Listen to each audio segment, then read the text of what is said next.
తెలంగాణలో ఇటీవల పులుల సంచారం కలకలం రేపుతున్నాయి. ములుగు జిల్లా వెంకటాపురం మండలంలో చిరుతపులి సంచారం ఆందోళన కలిగిస్తుంది. ఎదిరా యాకన్నగూడెం పరిసర ప్రాంతాల్లో చిరుతపులి సంచారం కలకలం రేపింది. రహదారి పరిసర ప్రాంతాల్లో చిరుతపులి సంచరిస్తున్నట్లు అటవీ శాఖ అధికారులు గుర్తించారు. స్థానికంగా లభించిన చిరుతపులి పాదముద్రల ఆధారంగా అధికారులు అప్రమత్తమయ్యారు.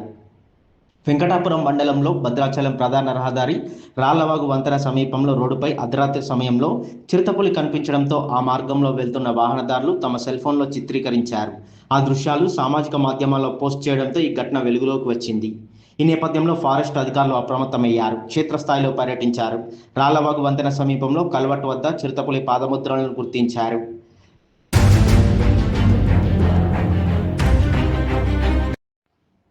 ఇరువైపులా ఉన్న గోదావరి అటవీ ప్రాంతాలను అన్వేషించారు. 10 సెంటీమీటర్ల వెడల్పు, 9 సెంటీమీటర్ల పొడవుతో పాదముద్రలు ఉన్నాయని, వాటిని బట్టి దీని వయసు 7.5 కలిగి ఉంటుందని గుర్తించారు.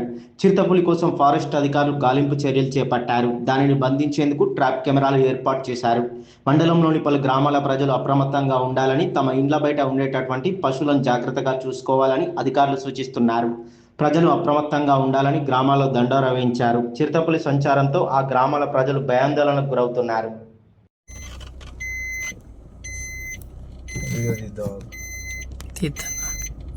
చిరుతపులిని ఎప్పుడు పోనీ అక్కడ లైట్ వేసి ఉంచు.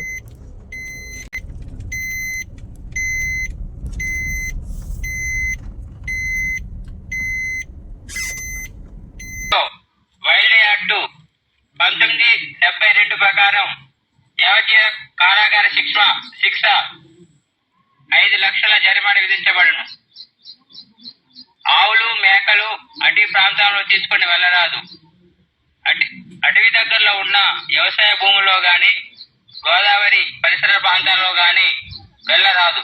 ఇట్లు వెంకటాపురం రేంజ్ అధికారి.